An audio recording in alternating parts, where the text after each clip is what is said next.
Thanks for what you do with your podcast and all the rest. You're doing a great job. Hope everybody keeps tuning in. You get a lot of good info, a lot of insights, understandings of how to get strong, how to stay strong, how to use your strength.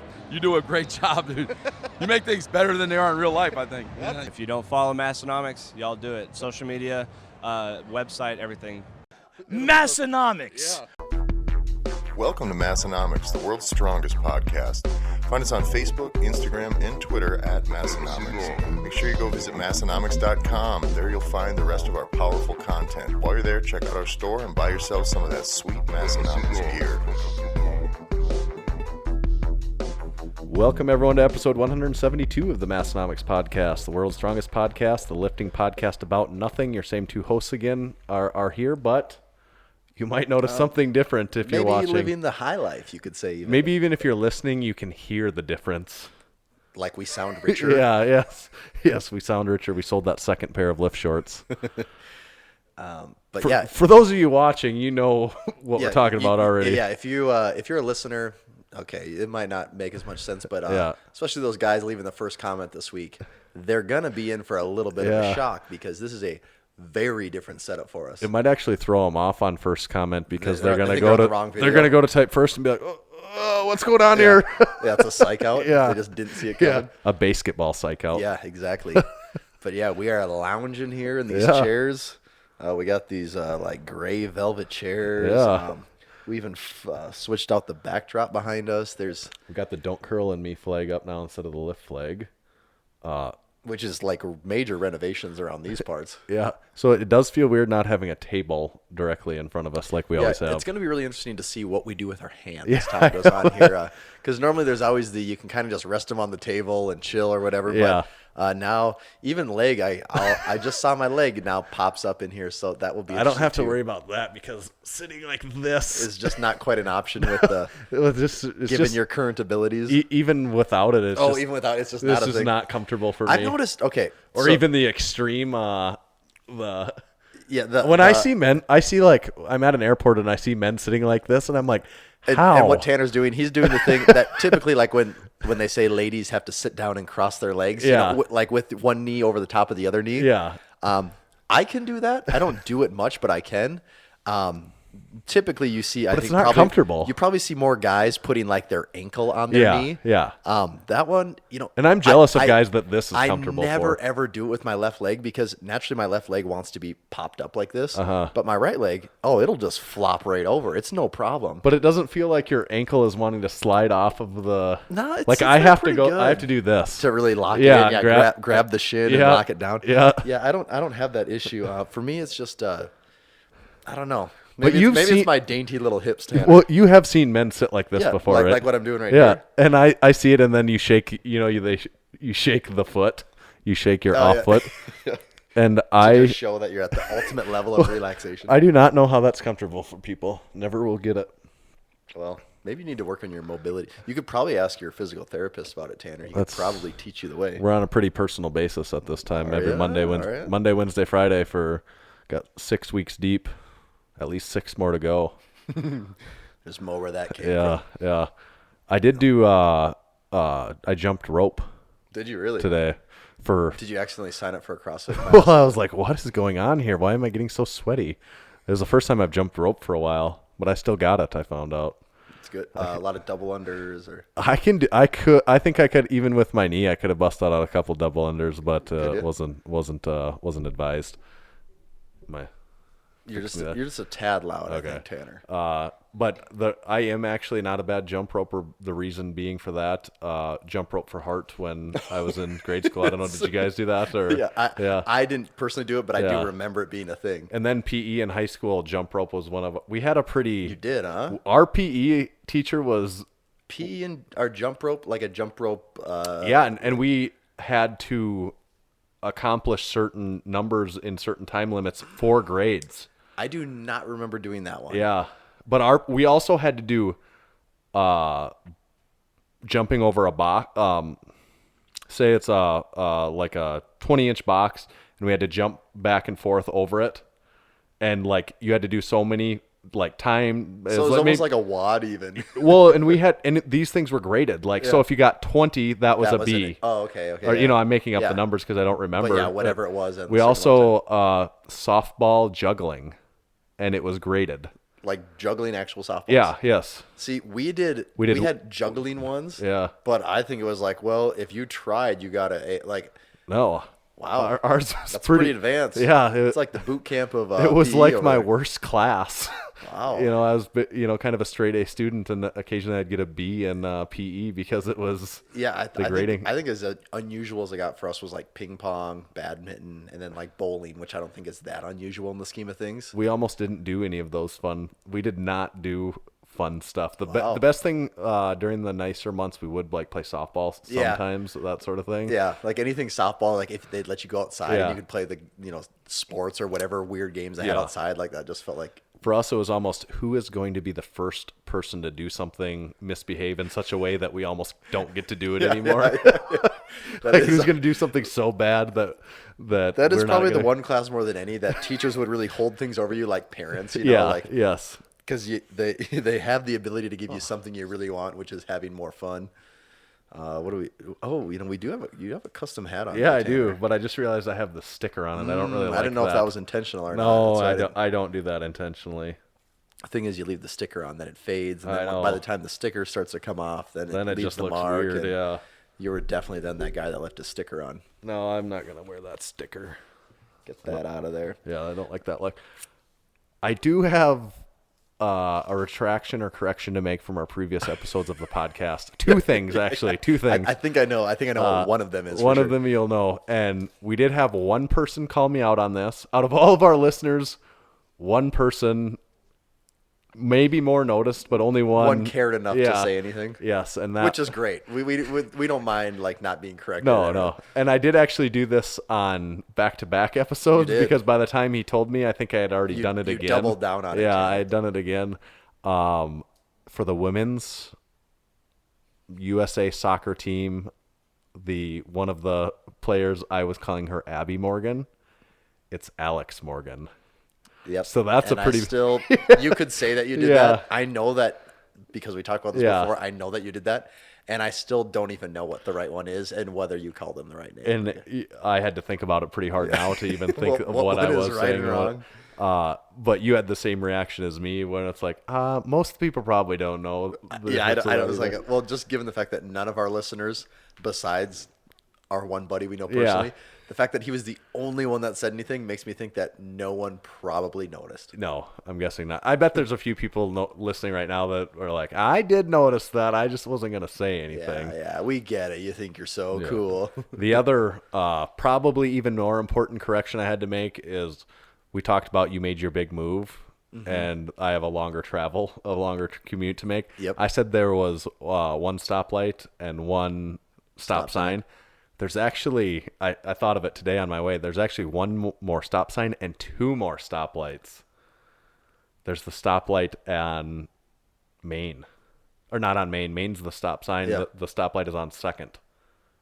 Oh, yeah. There's two. God. Yeah.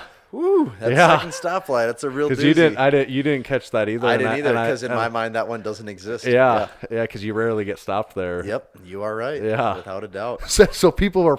There's probably quite a few people that wanted to hear that correction. And people probably too. did pick up on that one. The normal stoplights to my house, so it's probably good you came clean on that, Tanner. They don't call this the lifting podcast about nothing for no reason. Mm-hmm. There is a definite reason, and even the lifting word in there is maybe used a little bit liberally, generously. Could be just the podcast about nothing. Yeah. Yeah, pretty much. So I did want to get those off my chest. I just would feel bad if we went out there with that misinformation. Well, yeah, I mean, that's good that you came clean because now we can go forward with a podcast with integrity here. Yeah. Integrity. Yeah, exactly. I did want to talk about something in internet culture this week, Tanner. And memes. I'm not sure how much, and I'm not sure how much of this you've been subjected to. I would be shocked if you said not at all, but Area 51 memes. Have you caught some of these? Yeah, I've seen a little bit about it. There's been a lot. Yes, and yes. Some of them are really, really funny, actually. Yep. And, I've done just the very smallest level of research here. It sounds like it was just a person that wanted to make like a fake dumb joke page about storming Area 51. This is in case maybe someone listening isn't up on social media or things at all. I'll just try to quickly explain it. But apparently someone made a page on Facebook saying we're going to storm Area 51. And, certain day. Yeah, certain day. Everyone's going to go. We're going to free the aliens and, do all this just dumb, over-the-top stuff. And the page quickly gathered like over 1 million people saying, "Yep, they're going to go." Yeah, to the point said they're going to go to the point that the time. Air Force actually had to issue a statement saying like, Don't do this. It is a like I don't know if it's a misdemeanor. I can't remember, misdemeanor or federal offense to like storm Area 51. Yeah. Don't do this. Yeah. And the people that made the page went on to say like, this is a joke. We're not actually doing it, but.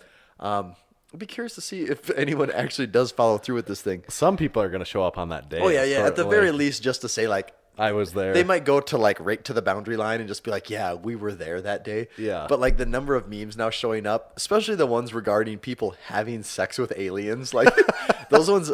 There was one the other day, and it was like police trying to break into, like, a very...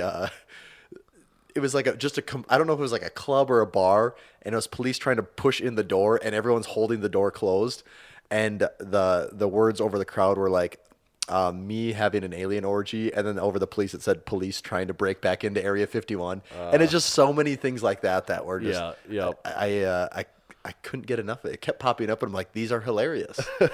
And with internet culture, everything lasts for 2 seconds. Yeah. Or in this case, 2 days, because already now, it's Wednesday, and at this point, old faces have taken over the internet. Like as quickly as Area 51 came and became a thing, old faces have completely replaced it at this point. And Tanner, have you done one yet? I didn't. I actually, like, some people, linked the app that they're using. There must be more than one even. Oh, is there? See, maybe I don't know, but I clicked on one, and for a split second I thought, oh, maybe it'd be funny to see what I looked like, and then I didn't go through with it. I guess. Have you done it? I have not done it, and at this point I hope I'm not spoiling overrated, underrated, but at this point I would almost say overrated, and by that grounds I don't want to do it because everyone is doing it. I'm not saying I didn't have fun looking at them. There were some that were really interesting, and some that I'm sure, if someone screenshotted it and kept it for 40 years, probably surprisingly accurate. Yeah. But at this point, I am holding off. I had the thought of how could we do this for Massenomics and have a funny post, and by the time I thought about that, I was already thinking, oh, this might be a little played, that if we do it, they're like, they're doing that too, huh? Yes. Yeah, I think you're right. There might be a meme there, and maybe by the time you're listening to this, we had the best meme we've ever had of our lives when it came out. But the best one I've seen so far, it's like the jealous boyfriend one where he's walking with the girl, and he's looking back at the other girl. Yeah. Well, the girl he's walking with is an alien, and looking over his shoulder, the girl walking by is an old-faced girl. And I'm like, that does both. That sums up this week really, really That is well. a funny... I actually think it was on like Adam the Creator or something.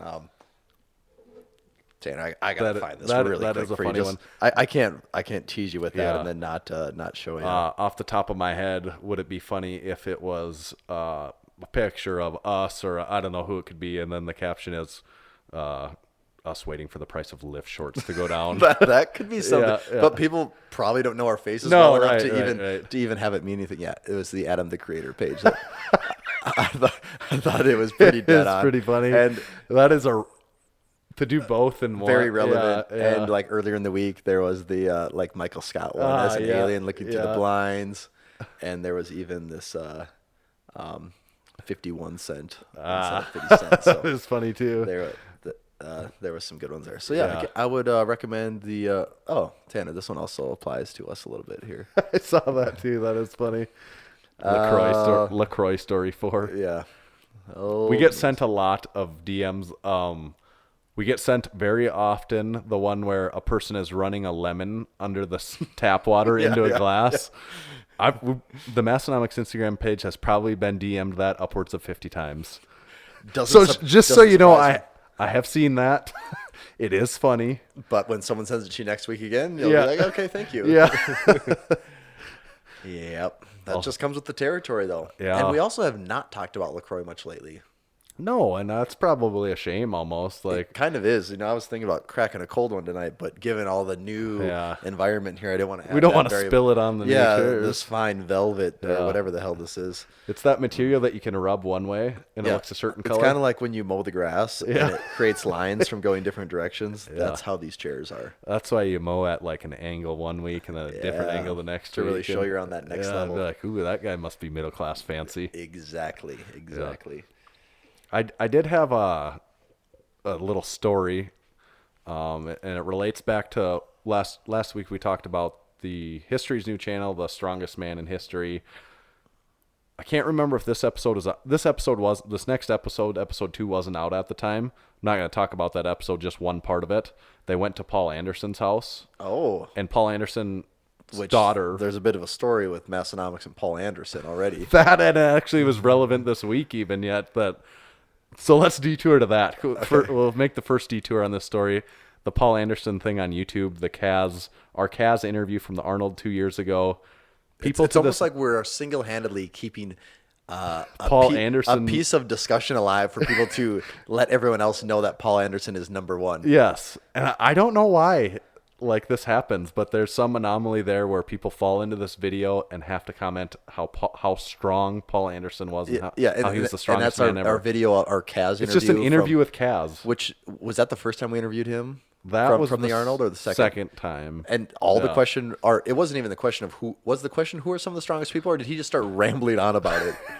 I don't even remember anymore. We asked it. There was some. I don't know if it was a dead-on question. Like, it wasn't. You list me your five strongest people of all time. We were kind of just talking about it, and he brought. He's talking about Shaw and Thor and Eddie Hall and. He's just talking about these people. And that's all it was. He's just off the cuff rambling. Right. And somehow YouTube picked up on this video to show Paul Anderson fans. Somehow. And I still don't know how that comes up, but it must be after you watch like 5 Paul Anderson videos, YouTube says, you're going to want to see this one. Yeah. And it's the Kaz interview, and you have to get well into the interview. Yeah. It's not like he leads with it. It's several minutes in, so you have to be sitting and watching, and then you go, he didn't talk about Paul Anderson. And then what those people do is they go right to the comments and freak out. Yeah. And it's amazing how many have actually done that. There's probably over 100 of them. Honestly, there's probably over 100 people. And it's always people that are incredibly pissed that Kaz is not recognizing Paul Anderson as one of the strongest men who ever lived. And not these people, it's not even one of the strongest. He is hands down the strongest man to ever live. And having been there in the interview, a part of the interview with Kaz, there was no... I mean, it would have been weird if he would have brought up Paul Anderson, to tell you the honest truth. Well, especially when we're talking about the sport of strongman. Yes, right. I mean, at that time, the sport of strongman did not exist. It wasn't like the conversation was in such a way that it's like, oh my God, you didn't talk about Paul Anderson? Yeah.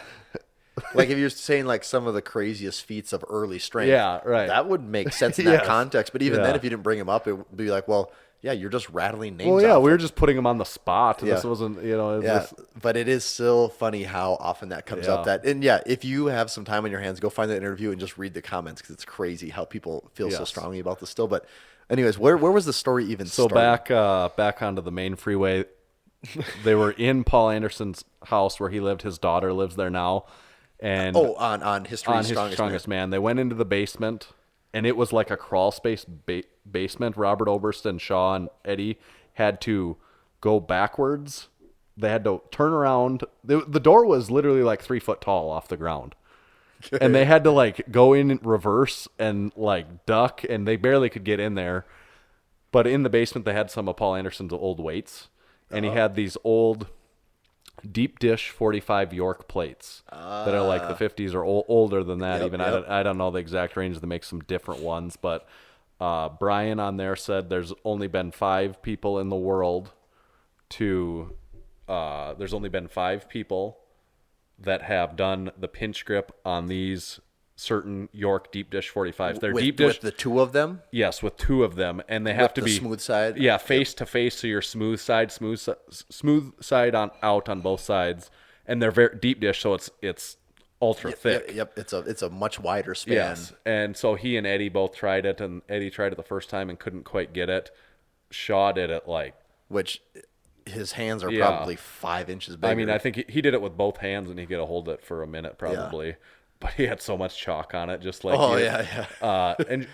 and Eddie tried it after Shaw did it. Eddie was kind of like, "Oh, let me try that again," and he did get it. So apparently, they're the 6th and 7th people to do that on record. So who else is known I don't for know. doing it? He didn't say. But was Paul Anderson one of them actually known for? I'm doing not it? sure. No, I'm not necessarily. This was just a weights were Shaw just at his thing. house, Yeah.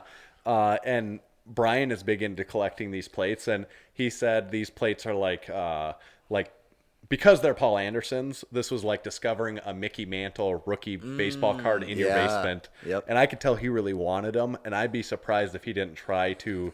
This wasn't on camera, but I'd be shocked if by the time they left there, he didn't at least try to get a couple of those from Paul Anderson's. Or at least like daughter. Stuff them down his shorts or something and walk out He'd with be them. like the one person that almost could, and you wouldn't notice. Something in your shirt? No. Oh, That's just okay. me. I weigh 450 pounds. It's normal. He is a pretty big guy.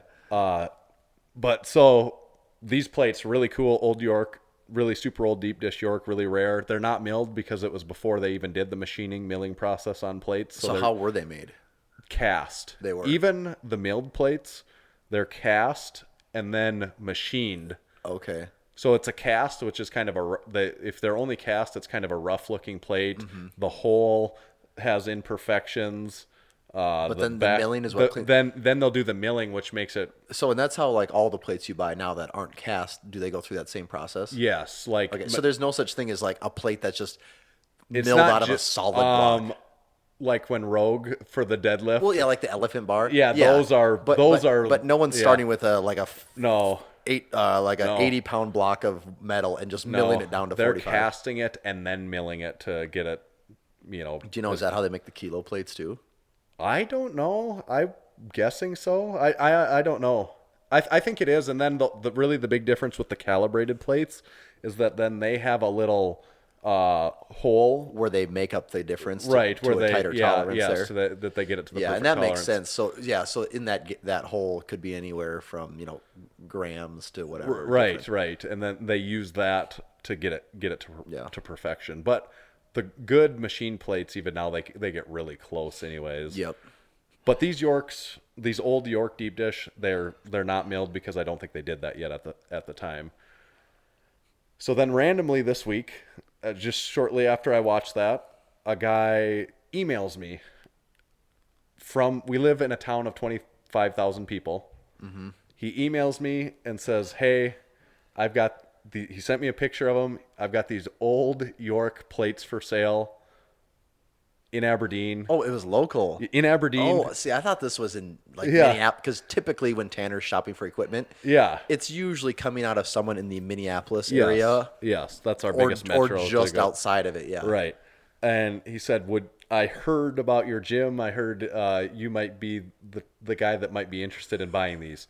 And I opened that up and I was like, all right, who's playing a freaking joke on me here? Like, I honestly was like, someone is screwing with me. I just watched these plates on, and from the picture, I could tell the 45s were deep dish. Were they like the exact ones they were? They look really like it. I know I'm not an expert enough on the old Yorks to know like the different. I think there's some small differences. Like at a certain point in time, they started putting the USA on them and like these other different things. But yeah, I would say the newest that they could be is 60s, and they might be older than that. Mm-hmm. I wouldn't be surprised if they're 50s or something. But I thought someone was screwing with me. So I emailed him back and I said, "So you're in Aberdeen?" That's what I said. I said, "Are you in Aberdeen?" I couldn't. By the way he said it, it was a little confusing. I just didn't really believe it. So I said, "Are you in Aberdeen?" And why would you believe it? Yeah, right. And because there's also some really old 35s with it. And then he had some 25s and 10s that looked more like our York 25s and 10s that we have, the 80s. I would call them 80s style milled ones. But the 35s were very old. We have one 35 like that in the gym right now that are like, it's like 60s or 70s era. And he had four of those 35s and then 4 of the really old deep dish 45 Yorks. Really? And I said, "Oh," and we emailed back and he said, "Yeah, I'm in Aberdeen. I heard about you. I was eating somewhere and someone said this Massenomics gym was the place that would maybe want to buy these plates," because I was talking about the plates, and got a hold of you. And so I said, okay, let's meet up. I really want to check these out. You know, I was, my heart was almost racing. I was like, oh my God, this guy just has these in his garage in Aberdeen. And also gets a hold of me like the same week. Right. And then he gives me his address and, I'm like, oh, you live like 4 blocks from me. Really? Driven by this guy's house many times. So I go there. He's probably 65-ish, kind of a bigger old guy. He's got these sitting in the corner. We go pull them out, look at them all, and he's talking the whole time. He used to story lift. For him. Well, he used to lift. He used to train at the college in town here. He used to be really strong, hang out with all these guys that are really strong, and had to shake my hand and really give me clamped up. He gave put it in the old vice. He gave me a overly like a pull you in. Like really wanted to really assert the dominance. Wanted to size me up on it and everything. And we're talking, and my mouth was watering. I'm like looking at these plates. I was like, son of a bitch, these are. Oh, I thought you meant your mouth was watering from the handshake. No, it was so good. I was crying. No, I was like, oh, you're crushing my fingers. No, but I'm digging these plates out, and he's got them tucked in the corner, and he kind of makes me pull them all out and look at them. And dude, I just had knee surgery, so back off. I didn't say that, and I was looking at them. I was like, in my mind, I knew I wanted these, and I'm thinking, yeah, this guy is gonna sell me these for a great price. Yeah, for 10 cents a pound. Like, yeah, well, and even in my mind, I'm thinking, well, 50 cents a pound for any plates is a good deal. Yep. And I'm like, there's about 500 pounds worth of plates here. The 45s and the 35s are where the money's at. The other ones are $50 to $1 a pound is what they're worth. And even then, if you didn't have those ones, even So I'm thinking, I could probably buy these for 50 cents a pound, but I'm like, I think it'd be more fair of me if I offered him $1 a pound, even a little bit more. It's 470 pounds. I'll offer him $500. And I'm like, there's no way you could turn that down. No way. Yeah. And before we get to that, so I asked him, what do you want for these? Did he say he has to call a guy that's an expert in? Did he play the Pawn Stars move on Thing is, he already did his own expert work on eBay. Ooh, of course. Yeah. And he goes, I want $2,000. Over $4 a pound, like getting to $5 a pound. Yeah, much more than our calibrated plates. You had to have actually been shocked when you said that, right? Yes, I was. I didn't say anything. Like I would. You could probably saw my eyes probably went like. Like I would have tried to have been very nice the whole time. Yeah, and I probably would have been like, like thinking he was joking. Yes. So I didn't get into it. At that point, I was like, well, my offer is going to insult you because. In my mind, I'm like, okay, my top of the dollar would probably be $2 a pound on these 45s and 35s and $1 a pound on the rest. And thought it out, and it's like $650. So it's a third of what he's asking. Yeah, still a third. So I, kind of told him, I'll think about it. And he proceeds after this. He tells me, tells me the 2000 that a bunch of people on the internet are asking about him.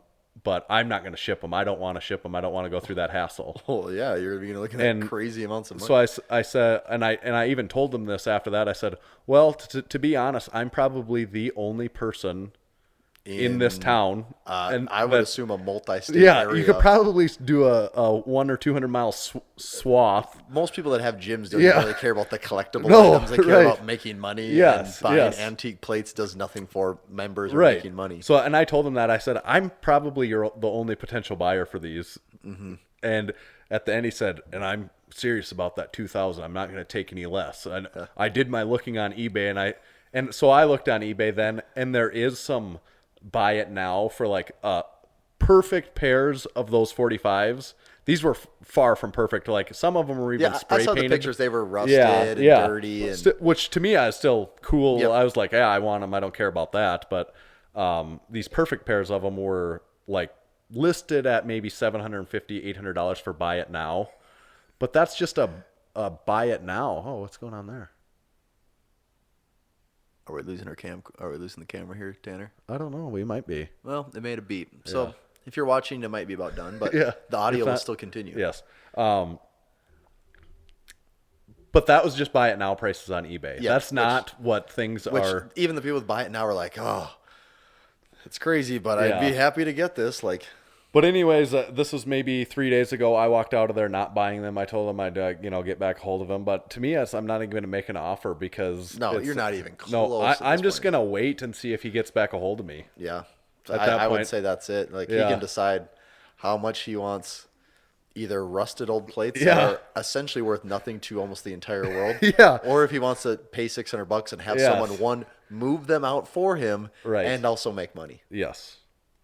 And he said, well, you keep hanging on to these for 30 years, they're going to be worth double what they are now. And I'm like, you don't need to give me investment advice here. Trust me, as far as investments go, this is a terrible idea. I'm not buying these out of an investment. You looked at index funds or something lately. I want these because I like them, and I'm one of the few people. You're so lucky that there happened to be me in this town to buy these from you because nobody else wants them. You almost couldn't pay most people to take those from him. No, most people would be like, throw those. Even people that go to the gym, most people would be like, those aren't.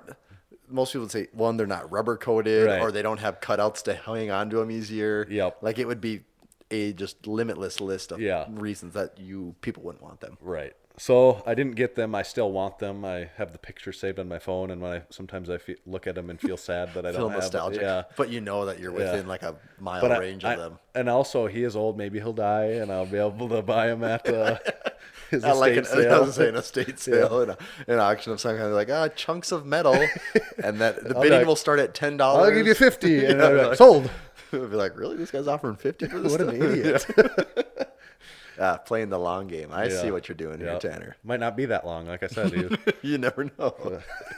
You never know. Yeah. You got a point there. Wow. Well, that was my story. That's probably the greatest local rummaging story we'll ever hear for weights.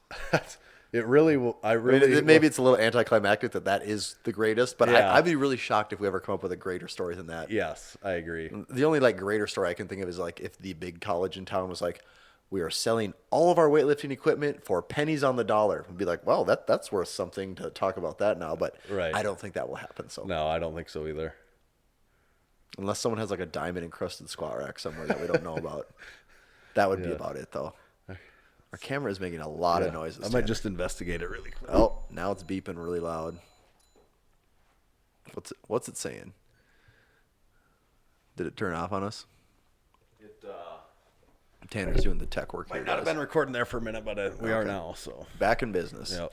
All right. I'm looking at the list here, Tanner. Yeah. Of what we want to talk about. We do have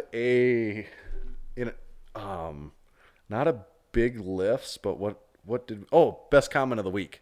I did want to do best comment of the week. Okay. And this one is maybe slightly old. It's not within the last few days, but it will be relevant still. Okay. Best Instagram/YouTube comment of the week. The comment is, by the way, please be careful and make sure if it's not true to say so in the comments. Lots of people could be mistaken. And do you remember this one? Yes, I do. But already, you don't even need to say what the post is. Just on Instagram, this person believes there should be a policy where if something's not true, it should say it in the caption. Yes. Which is insane because how do you even browse the internet, social media, anything? And maybe that's this person's problem is that they think that if it doesn't say it's not true, they think it is true. And the post that it was actually on, it was of Kaylor Willem deadlifting 880 pounds off blocks, conventional, and he was wearing the deadlifter shirt, so we shared that, of course, as a big also a big lift. It was a big lift. So big lifts and best comment of the week all in hand one in here. hand. So a 400 kilo block pull conventional for him, and in the comments I made a stupid comment. He told us he finds that conventional block pulls really bring up his Jefferson deadlift. He doesn't have to test his Jefferson every week because he knows if his conventional block pull is moving up, his Jefferson will be there. And that's just kind of the things you hear people say. And if you follow the page at all, you're like, okay, I get what's going on here. Right. It's interesting to learn these tips from one of the best deadlifters to ever live. Which is the most generic tips for anything because those are literally the tips people give. Oh, yeah, I started spending more time on this and it helped this. It's right. You could say that about almost anything. Yes. So then he asked, is this serious or is this a joke? And I said, if you follow our page, you'll see we often make a lot of posts related to the Jefferson deadlift, and there's quite a bit of humor involved in most of them. And that's when he proceeded to tell us that if we're going to say stuff that's not serious or a joke, if we're going to make a joke, we need to say that it's a joke. So that's how why, many jokes have you ever That's why seen? everyone's noticed a strict change in our page in the last couple of weeks here is that it's been very, very serious, explicit in what is a joke. If it's a joke, what you we're should going be to tell laughing you at. it's a joke. Yeah, you can only laugh at what we allow you to laugh at. Otherwise, Right. it is serious and not to be laughed at. The best jokes are always the ones where someone tells you it's a joke. Those are always the funniest. Well, yeah, exactly. Like that's how you just, hey guys, want to hear a funny joke? That's how you know it's funny because someone already told you it's going to be funny Right. and it's a joke. Right. So it's safe for everyone. Yeah, that's how comedy should be, I think. That's right. Do we want to review last week's overrated, underrated to see how you did versus the Do people? we want to get into that right now or save it for overrated, underrated? Well, we could save it too. Maybe we'll save it because Okay. we still have like Yeah, one or two more things to talk about yeah. here. And Tanner, we still got quite a bit of time. All right. The one, and we were kind of almost getting to this a little bit. There was also a few other controversies. Oh yeah, we were talking about the world's strong. Yeah. It all bounces This back actually into is each other. flowing right into Yeah. it. Just was it earlier in the week or last week? Robert Oberst was on the Joe Rogan Rogan, Experience, and it was a fairly long interview. Well, actually, pretty standard by Joe Rogan terms, but about 3 hours It was long. the first Joe Rogan Experience I've listened to now. It was actually the first one ever. Yeah, Huh? yep, Wow. first one I've ever listened to. And I say that like I'm some seasoned vet over here. Yeah. I've maybe got somewhere between 5 and 10 in my entire life, so I can't really contribute much more in that field. But I just started it this morning. I got like 40 minutes into it, which isn't going to get me to the part that we're going to talk about here. But you did listen to the whole thing, Yep. and specifically the one that a lot of people have found interesting, or a lot of people have gotten butthurt about. Sucked onto and like Yeah, wouldn't is let go. Robert Oberst saying. He said that the very short of it, he said you don't need to do deadlifts. If you took it completely out of context, you would think he said you don't need to do deadlifts. There is an actual soundbite where Yeah. he says you don't have to deadlift. Right. And Robert Oberst admittedly doesn't like the deadlift. It's not one of his good events. It's maybe his worst event as far as strongman goes. That probably plays into his bias, no doubt, whether he knowingly admits that part of it or not. But it'd be hard to not, if you're the best in the world at something, you're not going to say, yeah, don't do this. You don't want to do that. But more so the point he was making was that, say if you're an athlete, you play in other sports, the deadlift probably is not that important to you. Specifically, he talked about the risk-reward ratio, the risk to injury versus the reward of the benefit of doing the movement for an athlete. Kind of relating it back to a football player, I think was kind of in the discussion. A football player, they don't need to deadlift. His idea was that power cleans are more beneficial than a deadlift, which I don't know. You could also argue about that, whether you agree or disagree with that. But like that that's was kind probably of the a point more that he high made. risk one, but It's also a technical lift that's Yeah. not easy to learn either. it also is probably more helpful in the explosive department, which Yes. is typically what sports tend to be about a lot Yep. more than a static strength deadlift. Yeah, and I personally don't know that I agree or disagree with him. Or I think he certainly made some points that made sense, and Yeah. it wasn't anything that I didn't like. When I listened to it, I said, "Oh, I didn't even think about it. I just thought, It's just like, he said some stuff and it was on to the next thing. Yeah. Right. Well, okay, I could see. Well, there's a lot of things. The first one is just if you're at the gym training and you don't do deadlifts, especially a conventional deadlift, I don't think there's anything wrong with that. Right. Unless you are trying to do powerlifting, there's almost no reason to need to do a deadlift. I mean, I guess you could say the reason is to work your posterior chain. Yeah. But also there's a lot of other exercises that can do that if you feel so inclined as to Right. work that area. Even like a trap bar deadlift is probably easier to do. Yeah. I think we've even interviewed people before that have talked about training, and they're like, a lot of times we start with like a trap bar deadlift Yep. before we get into a conventional. And Yep. but I don't think that's that uncommon of a sentiment for people to have is like, unless you're trying to be a competitive powerlifter, a conventional deadlift isn't the most important move for you to be worried about. No. I think like you look at bodybuilders, I don't think deadlifting is one of the most popular exercises for a bodybuilder. But what about Ronnie Coleman, Tanner? Do you even remember that at all? I do seem to be kind of remembering something, but Ronnie may have been a slight exception to the rule. What? I do not get what you're saying there. Yeah. But I think most bodybuilders agree that there's a lot of value in the squat because it builds the legs in such a way that no other exercise can. But when I think a lot of them don't, there's not a ton of heavy deadlift. Like, it can build a lot of muscle mass to a lot of areas, but I think a lot of them would choose to do other exercises to build their back, and it's probably harder to fit into a bodybuilding split.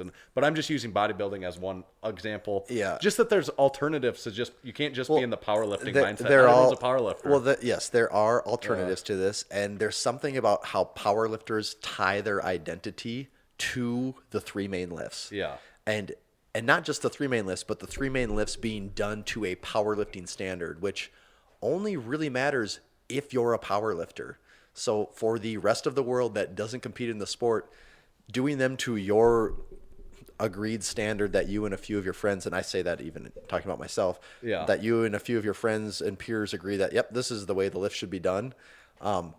People get upset about that, and they feel like personally attacked. And it's like, why do you care so much about a deadlift? Yeah. And even in the deadlift, more than likely the people that are pissed about him saying that are also pissed about people doing sumo deadlifts too. So it's not even like they're pissed about the exercise not being done. It's like they're just upset about it not being done in the style they prefer to their standard. Right. And like, if that's not like the definition of like gatekeeping, I don't know what is. And it's like, why do you care so much about how other people meet their fitness goals? I agree, and I like deadlifting. You know, that's one of my favorite lifts, especially if it's going well. I love deadlifting, but I kind of agree. It's not everyone has to do it. Not everyone's a power lifter. You can't look through the lens of even like, most powerlifters aren't power lifters. Everyone has to. Yeah, it's very true.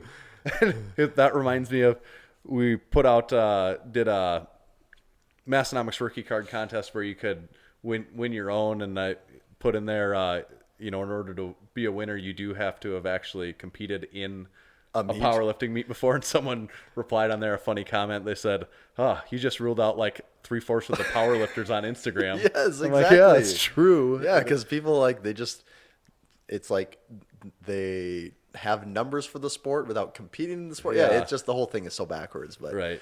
I'm never ever one that's like seems to make a big deal about like people not doing the big three or the big three the way I think the big three should be done. It's like there's a lot of ways to do it, and unless someone is actually trying to be a competitive powerlifter, it doesn't really matter, one, if they do them, and then if they do, how they do them, as long as they're doing it safely. Yeah. You know?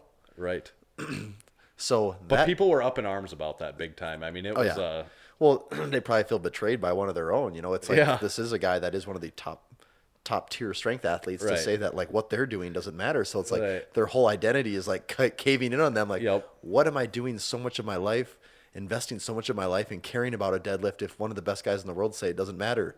You know, it's this whole identity crisis. Yeah, right. So, yeah. But that being said, big deadlifts are always awesome though. I agree. I like deadlifts, and I like to do them myself. But also care less about what other people are doing. Yes. That is the But truth. Also, don't suck and care less about what other people do. Yes. And also care more about your shitty deadlifting before you worry about someone else's. Right. So that leads perfectly into this next part, Tanner, and who I forgot the note Miles here. Garrett was the offender. And for people that maybe aren't in the loop, why don't you explain quickly who we're discussing here? Miles Garrett is a NFL player for the Cleveland Browns. I think he was the number 1 overall pick in 2017. So he's tall. I think he's 6'5". Don't quote me. Very muscular, very athletic, and freakish. Yeah, so we are talking like the top 0.00000 or 0.00001 of human performance, really. Yes, definitely. From a I didn't realize he was that tall because he's so lean and muscular, and typically at 6'5", you don't carry muscle mass like that. Right. very true. But he's not not an average human being. Yep, and also the whole point of his job is to move incredibly quickly too. Like that Yes. matters, movement. And so he had this video. Actually, Bleacher Report is the one that I don't think he ever posted this video. I don't know who had it. That's why I didn't know where it came from. They posted had 675 on the bar, and he did a double squat. I will use squat in air quotes because it's not a squat as a powerlifter would consider. It was like a half rep. I would say yes. he did like 2 half reps. Yes, and they were hard. Yeah, certainly hard. I mean, at 675 pounds, it's a lot of weight. And it was not a powerlifting squat by any stretch of like. I want to be clear. I agree. It was not a squat to powerlifting standards in any way. Yeah. And I'm not so ignorant to believe that it was. No, I mean unless he was competing multiply, then actually a few people made that joke. Okay. Yeah. Like he might be okay then. Yes. Honestly, A few people did. given on how well he knows where he's competing. Right. And we posted I guess a meme video about it saying, I can't remember what. Do you remember? It was something along the lines of like he doesn't care because he's cashing a check. Right. He's got a $30 million guaranteed contract. So he's saying he doesn't care too much what powerlifters are, how the Instagram powerlifting community is critiquing his squat. He'll probably and we're sleep saying he doesn't care. Right. Like, yeah, we don't. Maybe No, he's, yeah, maybe it's super actually offended keeping about him it. up at night. Yeah, right. I would right. like to think it doesn't, but my assumption is he probably doesn't care. He probably doesn't even know. He probably is like, powerlifting's a sport. I don't even really Yeah, know because I'm never heard busy of- playing a sport that like. well, he probably doesn't know what powerlifting is. I would guess if you asked him, he wouldn't know that it's a squat, bench, and deadlift. There's a good chance. yeah, probably not know that it's Yeah. those 3 lifts. Right. I mean, unless he's, I don't know, maybe he went to high school in Texas. Yeah, then maybe then he he knows. would, But yeah. The number of people though, I believe I saw several comments that were something like, "I'd rather have a decent squat than get paid that much money." Like there And was it's like a bullshit. yeah, because it's like you're saying you can't have one without the other. Like you don't think if someone told him to perform a squat to depth that he actually couldn't do it. Right. It's like I think he could. It's just he doesn't know where he should be at just because Yes. he's never had to know. And also, if someone said, "We will give you $30 million, and you are never allowed to squat more than halfway down the rest of your life," I would say, okay. Yeah. Where do I sign? But there was a lot of people that were really pissed about it. It actually, I think, made everyone mad. It was this type of thing that had the ability to make everyone upset, no matter what side if you were on one side of the fence or the other, it equally bothered you. So the powerlifting type, I think it goes right back to the identity thing again of like, well, I spend my whole life worrying about squatting to depth or my whole training existence in the gym. Yeah. You're telling me that actually technically doesn't matter for anything? Right. And it's almost like they were making the connection that like, oh yeah, it kind of doesn't.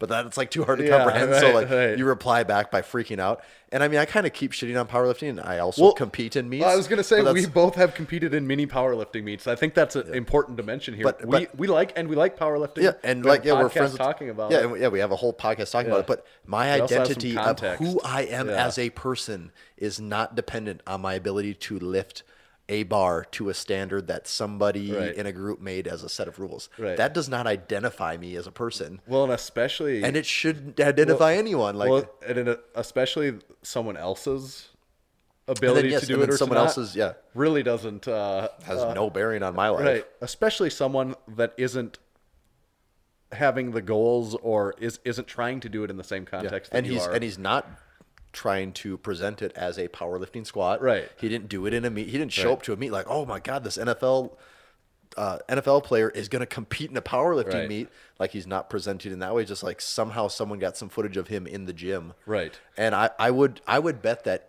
to depth he could probably perform a I'm sure beautiful he's very strong. 550 Yes. plus squat, no I problem. would sure guess so. And if he hasn't been training to depth, I would think, given his genetics and who he is currently, he could probably be at 675 in like Yeah. a few months if he I really think- wanted to be. Right. Another thing is people talking a lot about, well, we'll see how much he cares when he's injured in 2 years and can't play football anymore. Out of all the things that happen on the football field, I don't think the squatting I think it's more like the cut blocks and the guys falling on your legs.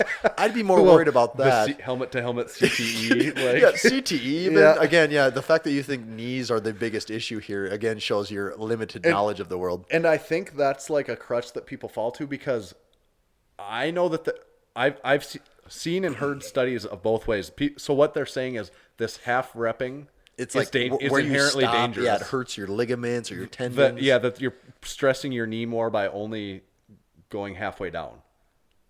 I don't know that that's a fact. I think that that's what some people believe, but it's not what everyone believes. That's not a black and white fact. Yeah, I don't have access to studies, but I would also think that you could probably find studies that talk about depth not playing a factor Right. and things. And even then, there still is not even in the sport of powerlifting an agreed upon way to call depth either. So it's like USAPL says, and several other federations do, IPF, USAPL, IPF, and then several other, maybe even the USPA say depth is knee below or hip crease below the knee, which is almost impossible to define already. And just look at any of the world record videos for squats out there. You'll see a lot better, obviously several inches above that. Right. So is that bad for those people's knees? Right. Because powerlifting says it's okay in those meets. And then, okay, if those people are already a few inches high, if we had a few more inches on, is that good or bad? I don't think anyone really knows. No. And to be fair, there was also people arguing on the other side of the coin that also make points that don't make very much sense. That they're arguing more like quarter squats are actually more beneficial for explosive athletes and stuff like that. And I'm like, I don't know about that.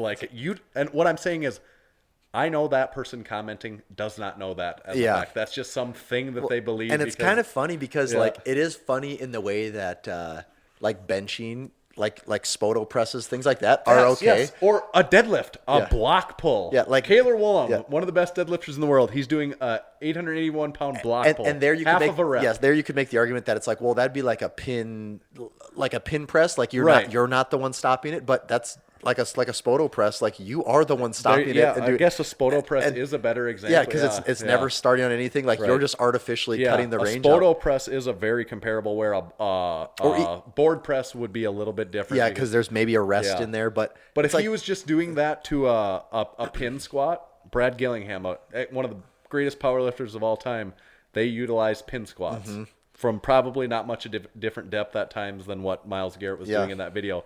People don't watch him and say, oh, that's... What would be really funny is if he actually came out with a video and was like, wow, I actually upset a very small subset of the internet.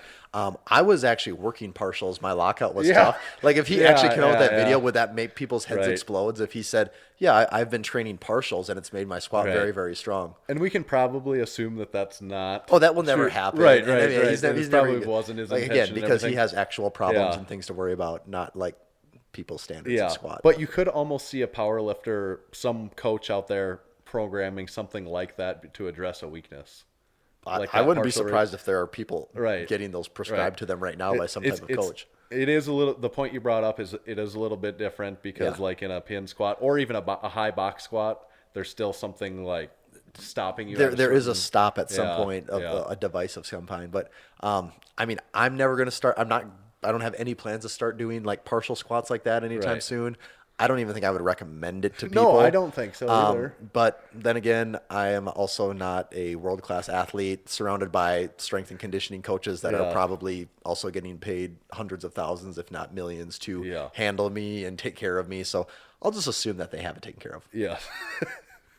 And also, don't care so much about other people. It goes right back to that rule again. Yeah. Like, he's doing his thing. Yeah. I think you can worry about working at your, I don't know, barely above minimum wage job, or if you put that effort into your career, like you'd probably be better off. Right. Wow, Tanner, that took a long time. Yeah, that was our internet lifting controversies section of the podcast. Well, things that are controversies that probably don't need to be. Well, now that World's Strongest Man is done, we're kind of in that summer lull. Like the Pioneer, the tribute meet isn't for a few weeks still. Boss of Bosses is a few weeks out. Like there's these storylines. Yeah, that are just IPF Worlds is done. Like there's just not much happening right now. So there's got to be something. Tribute to talk meet about. is coming up pretty soon. Though. We'll have that to look forward to. Yeah. But should we get to more serious matters, though, Tanner? You mean the most serious matter? Yeah. Of me now inflicting my opinion on the world. After we talked about how other people's opinions don't matter. Well, if they made a game out of it, then yeah, it would matter. Yeah, well, we did this whole thing. If they made an elaborate setup like this to explain their opinions, maybe then it'd be okay. Yes. I'm not saying they're valid, but it'd be okay. Yes. But just typing them on Instagram, that's way too lazy. Yeah, you got to put in the hours like we do to be able to get your Create your the opinions out. illusion of, yeah. Okay, so first we'll review last week's overrated, underrated. We put that poll out on the Instagram story just like we do every week. And we'd like to review how you answered compared to how our fans answered. The first topic was true crime podcast. Do you remember how you answered that one? I actually couldn't because I played again this week, and I'm like, God, I don't even remember how I answered. I think I said underrated, didn't I? I don't know. I saw you voted underrated, but yeah, I was thinking you said I overrated. actually sat there, and it took long enough that it flipped the screen, so I had to go back again, hold it, and pause it because I could not remember what I said. I knew I was torn. I can't remember, but so you're saying you're pretty close. I was very close on the time, so close that I still don't even remember. But the people said overrated by 64%. So that's a pretty good majority. Yeah, that's a fair majority on these. In their defense, the market's very flooded on those right now. So. And I think that's where that comes from. I think what I said is at their best, they are still some of the best, and so I think I said by that logic they're underrated. Okay. I think. Okay. I could have also used that logic and said it was overrated. Topic number 2 was electric cars. You said underrated. Yep. The people 50-50 almost there, 53% underrated. So they did agree with you. Small margin there. Embracing the future. Yeah. Topic number 3, Stranger Things. You said... I think I said underrated, but I said I haven't seen season 3 yet. Yeah, I don't know, but I said based off of season 1 and 2, I liked them. Yeah. 58% said overrated. And I'm guessing a lot of that, anyone that says, I've never watched that, I don't plan to, that's not my cup of tea, they're just going to say over. Yeah, right. But by deciding not to watch it, you've basically decided it's overrated. Right. Was this our last topic? Bottled water. Everyone had to have said overrated, right? It wasn't maybe as strong as you might believe. Do you have a guess on the percentage? 60-40? Yeah, yes. It was 62% overrated. So you had me thinking like it was maybe really close. Yeah. But in my mind, that should have been like 80-20 or 90-10. Right. Yeah, I'm kind of surprised by that.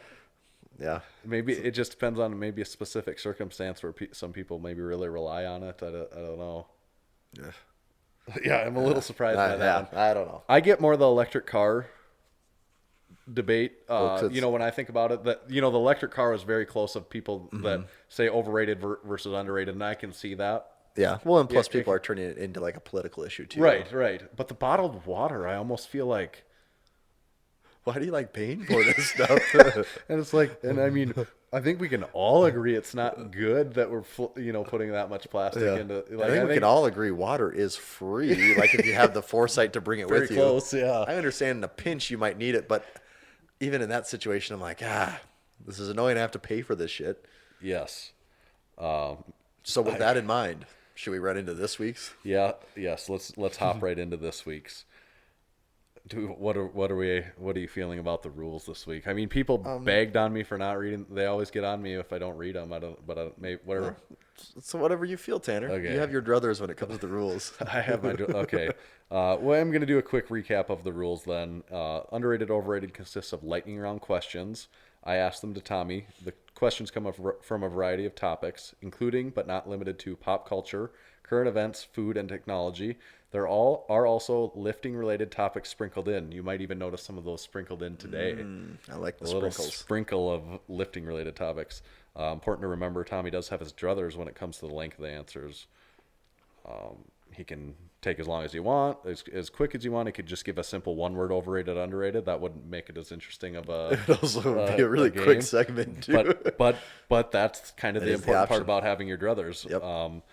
But it is important to remember that by the end of it, he does have to solidly come up with an answer of overrated or underrated. I think we're all up to speed on that, so we'll jump into topic number 1. Overrated or underrated? Antiperspirant. Not deodorant. Antiperspirant. Well, there is a difference. Yes. And you could say, because right away when you say antiperspirant, I think, are you just saying just people using underarm odor protection of some kind? Not odor protection, antiperspirant. And when you say antiperspirant, you're probably referring more to the active ingredient in the application.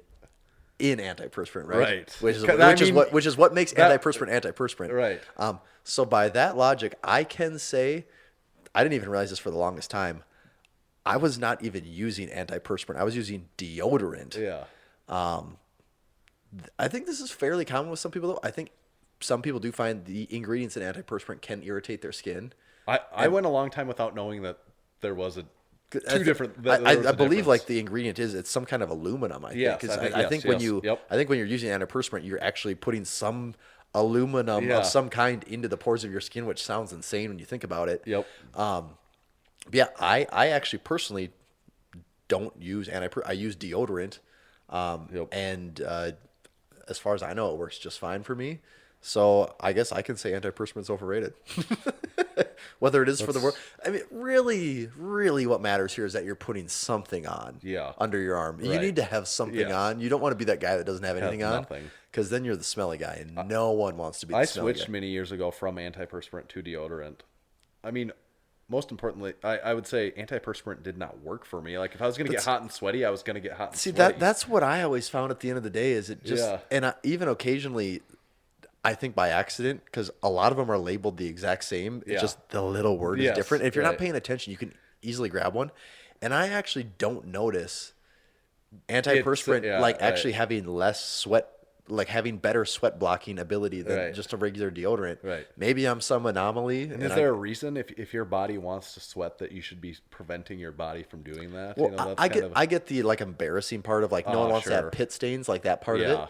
But I don't remember ever being like in a workout being like they advertise on TV like, oh, this guy doesn't have any sweat stains. Like, I don't know if I've ever had that happen to me. Maybe I don't pay close enough attention, but I mean, maybe it's part of the, the kind of gym and stuff that we're at, but if someone has sweat stains when they're working out, I'm like, okay. That's the way it goes. He's lifting hard. Yeah. No, I'll say antiperspirant is overrated, but as long as you're putting something on under your arms, that is the number one key takeaway here is you have to be doing that. Underrated or overrated? Curling in the squat rack. Curling in the squat rack is very overrated, but the shirt is even more underrated than curling in the squat rack is overrated. So the takeaway there is you need the shirt. Are you adding a topic to overrated, underrated? You know what? I kind of am actually, ain't I? This is kind of my druthers, I guess. But you do need the shirt. The flag, as seen behind us here, is a wonderful piece to accompany it with. Yeah. Even maybe if you have your own podcast studio, you want this as your background. I would actually love to see another podcast studio have this flag in their background and just be like, oh, no, this is how we do it here. Yeah. So it could be one of those things, a meme, steal this look, and it'll be the Massenomics podcast studio, and we'll have 2 chairs, this flag, some mics alight. But curling in the squat rack is overrated. And is that like, I know that's like part of it ties into our whole thing that we got going here and stuff, but like, what if you saw someone curling in the squat, like? Well, I wouldn't really care that much. I'd just be like, oh, that's dumb. Yeah. Unless there's actually not a place to curl anywhere else, which is almost never the case. Right. Then it just. Several home gym owners have let me know I own the gym. I get to do what I want. I don't disagree with you. Yeah, that's a fair argument. Yep, there it is. They have their druthers about squat. You do have your druthers about curling in your own squat rack because you set the rules. Right. Okay, overrated or underrated photographs, physical photos? I think they're pretty underrated, especially in this day and age. They're like disappearing. Yeah. And I'm a person that has taken like tens of thousands of photos with an actual camera. Yeah, right. And part of my job is I do take photos for people occasionally if the project calls for it. And I so rarely see my own photographs printed. It's almost an unusual experience still to this day when I see something that I did a photograph of printed because it's just so rare that I actually see, because everything is just so digital now. Yeah. Like there's just not much of a reason to see printed things, but I do believe it is underrated. I think so too. They're always cool. I like my wife sometimes gets some gets like like you would used to get. You'd get like like the 4x6s. Yeah, and like she'll pick a bunch from her camera roll and get those, and I'm like, this is cool. This feels a lot cooler than swiping through and them on the phone. And they're just fun to look at. Yeah. I mean, and that'll be an interesting thing, like to see in 10 years. Are people just going to sit around someone's phone and be like, oh yeah, I have pictures of the whole family from 30 years ago? Like, yeah, it could get, and I'm sure some people have that right now, and it could get to that point. But man, I don't know. Are people just going to have massive photo albums of their entire family going back generations on their like people having current phone, or like people having current photo albums in their house? Right. Like when I go home, I can, if I wanted to, my mom could pull out photo albums from when she was much younger, like just of the whole family, of like her and her siblings growing up. Right. My dad's side of the family too, like all of that, they could show these things. And right now I could be like, I don't have any photos of them. Like I would have to ask my mom for them. And if she was like, oh, I threw away all the photos of you, I'd just be like, oh yeah, well that part of my life is done. Like those photos don't exist. They're not on my phone. They're nowhere. But yeah, photos are underrated. Yeah, I agree. Last topic of the day. This relates back to what we've discussed this episode: underrated or overrated, overrated or underrated. Aliens, not Area 51, just purely aliens. Well, this is and you could take this and this might be maybe the most open-ended one you've ever asked. I think just if you're a person with any bit of curiosity, you have to say aliens are underrated, because that is the unknown. Aliens kind of get the face of the unknown, but like what's isn't that the whole point of living, is to like learn more and find out? And I mean, humans by nature are, curious creatures. So to just like not want to know what is or could be out there is insane to me. So I think aliens are super underrated. And by picking a choice, I think you are almost being categorized as, do you believe that aliens could be real, or do you not believe that they could be real? I guess what? So if you say underrated, you probably say... I believe theoretically, yes, they could be real. Yeah. I'm not like one of the alien conspiracy theory guys. You don't necessarily think that they're hovering above us, watching us right now, but it's more the idea they could be, but I don't just like go my whole life thinking that. But to me, they maybe represent more the idea that maybe there's just something else out there that we don't even know about, whether that's aliens or I don't even know. I think for me, it's almost harder to wrap my mind around the fact that they aren't real. Yeah, that there's nothing else out there. Yeah, because like the size, like the existence, the size of the universe, and everything that you go even beyond that, it's so uncomprehensibly large that it's kind of almost hard to believe that somewhere there isn't something out there, like that there isn't living life somewhere. Yes, and I think we talked about this a long time ago, and like in episode 171. It was at least weeks ago. I'm trying to find this really quick here, Tanner, just to like, this is maybe the best thing that put it into perspective for me. Okay. All right. This is what it is. Actually, I'm assuming this is what it is, 'cause I Googled it really quick. You can type in, like, I just remember there's a guy called Carl Sagan. Not sure if you know who he is at all, but he kind of, he's not alive anymore, but he's kind of famous, like sort of in the sci-fi community, and then like even the science. I mean, he was a scientist, so like in the science community, but just kind of in the whole, like, let's expand or let's expand our knowledge of the universe and science and the world and all these. And I always just remember this being presented in one of his videos. So I just typed in right now, Carl Sagan extraterrestrial formula, and it looks like it's actually called the Drake equation. Not for the artist Drake, but apparently this other guy, Dr. Frank Drake. And they have an actual... From Canada? Must be, because if you're from Drake. Raptors fan? They have this big formula where, this thing, this variable represents the, number of stars in the galaxy. This variable represents the number of those stars that have planets. This variable equals the average number of planets that could support life per stars that planet has, the fraction of planets that could support life, fraction of planets that life could go to develop, on and on and on. So they have this big formula, and this would be really anticlimactic if I don't come up with it. So basically,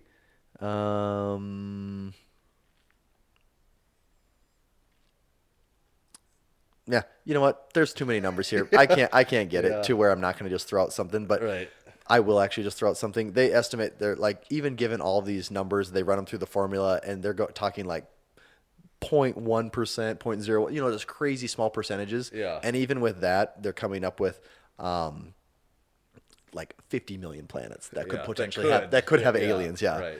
Right. Yeah, and it's just like, man, once you see those numbers, like, it'd be insane to think that. Well, that's what I mean. It's harder for me to think that there isn't.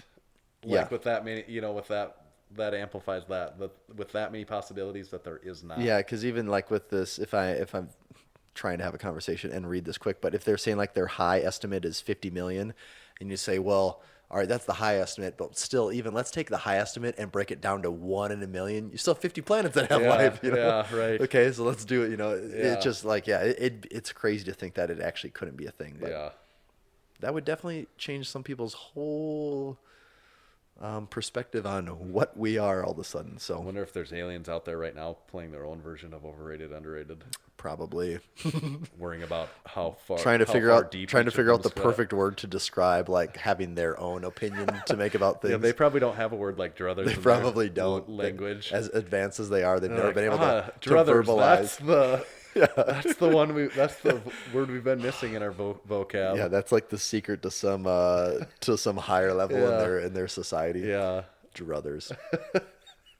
All right, well, is that it, Tanner? I think that wraps us up for 172 in our new studio here. Very cool. We had video issues this week, so we did have video like never before. It was weird. Don't know where we're gonna have to. The camera knew we were onto some alien stuff, and so it started fighting us. Yeah, we're gonna have to have our AV department take a look at that. Get the interns on this. Yeah, yes, many interns. We did. Last week we said, are we going to break 1,000 YouTube subscribers first or 20,000 Instagram followers? We broke 1,000 YouTube subscribers first. But just barely. Yes, and I believe I have the name of the man that claims he was number 1,000. Really? Like someone actually did stake claim to this? Yes. His name on Instagram is Brendan Crane. He said, I heard on the podcast you are going for 1,000 YouTube followers. I'm proud to say when I went to your page, there were 999, and I made 1,000. Well, we don't have the facts to dispute him, so we'll have to give him that claim. So your reward is this shout out on the Massenomics podcast. Hope you enjoy all you had to do is listen for an hour and 11 minutes through a lot of talks about aliens and high squats, but your praise was waiting for you. Soak up this sweet, sweet reward, Brendan Crane. Wow. That is you will go down in the history of episode 170. I don't even know what one is. 172. Yeah, 172. Otherwise, continue to subscribe on YouTube. They did send us YouTube sent us a congratulatory message for making 1,000. Did we get the diamond plated? They didn't button say yet? anything about what they're physically sending. They must have changed the standards. They sent us that. like this GIF that we could share that shows that we made 1,000 subscribers. Oh, okay. And I felt like maybe we don't want to brag that we just now got 1,000 subscribers. Hey, you too, after producing 170, actually probably closer to 200 videos. Yeah. You too, after producing 200 videos, could have 1,000 subscribers a day. Actually, by YouTube standards now, though, don't you need 1,000 subscribers to monetize it? You do. So we do have the option now of monetizing. To be making cents per video. You need 1,000 subscribers and a certain number of hours watched over the last 365-day period, which we qualify for. Oh, we do? Wow. We do qualify for. Not by a long ways, but we do. So we could monetize. Start raking in some of that sweet YouTube money. Those of you that watch could be noticing a lot of extra ads in your YouTube. Is that what happens when you monetize? Do they put them on the beginning? In? A video like this, they'll put them in the middle too, with how long we are. Yeah. They'd probably put like 5 commercials in this thing. Can you zoom past? Some of them you can, not all. Well, unless you have an ad block installed in your browser. So we could be making like cents probably per month from YouTube. Just ads. think, a whole year of Massenomics videos could generate dollars of revenue. We don't want to leave that sitting out. I don't know how we could pass up something like that. But please do subscribe. Maybe someday we'll get to 2,000. Hopefully we can get to 2,000 faster than we got to 1,000. Yeah. That'd be cool. We are also, though, on the cusp, almost as we record here, we might have broke that 20K. So it was a close race. Yep. But we did get the 7 YouTube subscribers. You know, if we would have had more relevant alien and old people memes, we probably could have got to 20K first. Yes, we probably could have. We didn't really cash in on those, No, though. we didn't ride the wave. No. There's always next wave. I'm sure there's something right now. There'll be something There's else. something right now that we don't know it's been a about while that we since. should be- Well, actually, I was going to say it's been a while since there's been a challenge video, but the bottle, Yeah. we are kind of still in the midst of the What about bottle cap that challenge. that planking thing? Is that new? Is that still like? Bring it back. The people want it. We should do all really, really, really old, played out. Yeah, we'll do like the Harlem Shake and Well, we have our. What was the one where you all froze? We the in the mannequin gym? challenge. Yeah, the mannequin challenge. All the class. That one Yeah. isn't even that old in the scheme of things. No, The not Harlem old. Shake is ancient as far as those things, and planking is too. You know, Yes. Tebowing. Oh yeah. You know, we could bring some of those back. I think we should start doing that. But half of our followers would probably be like, I have no idea what the hell these guys are Yeah, it's talking like, about. what is Tebowing? Yeah. Who is Tebow? Who is Tim Tebow? Should I care about this? Probably not. All right. Subscribe on YouTube, everywhere else, Facebook. Most importantly, go to our website. Purchase any of our products that you have your eye on, that you've been looking at for a while. I'd say now would be the time to buy them up. We have good inventory of everything, so get that stuff bought up, and we'll gladly send it out to you as quickly as possible, and probably include a nice personalized note to go along with it. Even been noted for having world-class shipping speed. So We do ship quick. So if you are an impatient person, we're not Amazon Prime, but actually sometimes it sounds like Sometimes we we're are just as faster than fast. them. Yeah, we are just as fast as them at times, I think. The other thing to do would be to leave us a review on Apple Podcasts. We're looking for more reviews on there. I think we have one to read right now, but maybe I'll save that for next week when we have like 3 to probably read. should. Yeah, might as Yeah. well. That's it. The last thing would be our Instagram handles. Tommy, what do you got there? You can find me at tomahawk_D. And you can follow the official Massenomics Instagram page at Massenomics. We'll catch you next time for 173. See ya. You just heard the Massenomics podcast. With your ears, you're welcome. Check us out on Facebook, find us on Instagram at Massenomics, and make sure you visit Massenomics.com and buy some of that sweet Massenomics gear. From your friends at Massenomics Studio, home of the world's strongest podcast, stay strong.